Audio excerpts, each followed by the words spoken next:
cleanse thy earthly vessel. Shower, get fresh, treat yourself with respect, brush your teeth, wear a scent, because this is it. This is the character you're playing as. And if you fail to take care of yourself on a basic level, you'll fail outwards in space and time, because it all starts with you.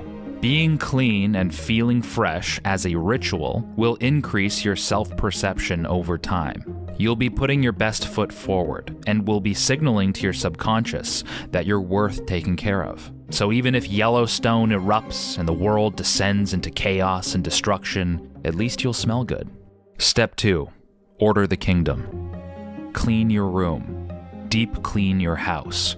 Get rid of all the shit that's scattering your mind.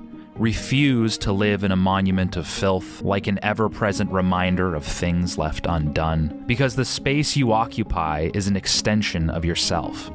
Is it disordered? Because if it is, so are you. So take your pick. You can order yourself or order your kingdom. It doesn't really matter because it's the same thing. No more half-done jobs.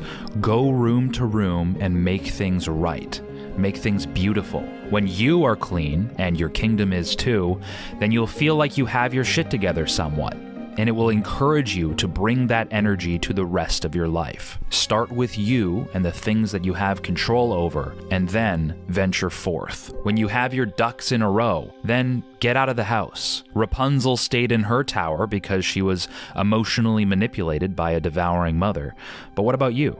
The human brain operates best with our feet moving, sun in our face, and eyes moving from left to right. Go outside, because everyone's wondering where you went. We're meant to be in relationship and community with others. Become an initiator of people coming together and things happening. Because the modern world is designed from the ground up to keep you inside. We technically don't have to leave the house ever, so a lot of us don't, and our lives pass us by. Step 4. Sweat. If I told you there was a pill that was guaranteed to boost your mental and physical energy throughout the day, increase your overall mood and outlook on life, improve your mental clarity, prolong your lifespan, and increase your physical attractiveness, would you take that pill? But that pill is real, and it's called working out, and the top performers in the world take it every day. So get the blood pumping, go break a sweat, do it daily, because that which costeth energy giveth energy. Step 5. Monitor thy treasury. Because giant corporations are thriving on the fact that you don't. They encourage unconscious spending and auto-renewing subscriptions that slowly bleed you of your hard-earned cash. And this out-of-sight, out-of-mind attitude is keeping you stuck. So check your balance daily. Does it sting? Good. Let that sting motivate you to investigate what's going on. What are you paying for that you don't care about? Exposing yourself to the hard numbers unlocks the ability to do something about it. Step 6. Remove the hooks. What are you bound to? What are you dependent on in order to operate at baseline? What external substances or behaviors are you using to medicate internal problems? Turn off notifications.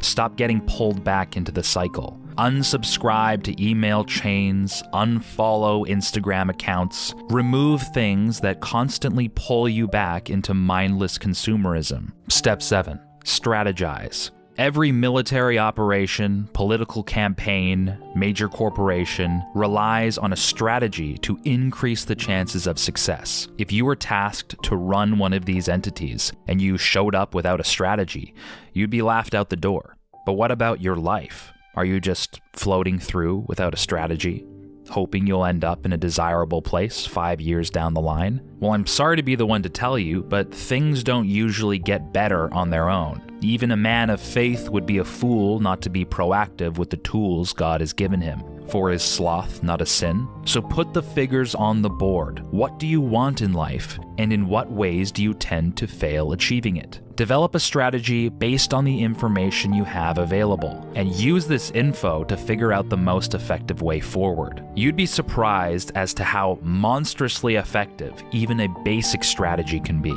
Step 8. Submit. Submit to the things you must do, because the thinking has already been done by you. Shut your mind off and relinquish yourself of the burden of overthinking. Learn what it feels like to put your rationalization on mute. Take a deep breath and do what you need to do.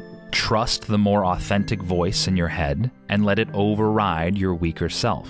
Because over time, this authentic self will become your primary voice. And the more you listen to your authentic self, the more you will develop a stronger sense of identity. And having a strong, reliable identity is the basis of confidence and self-efficacy. And there's no better feeling than that.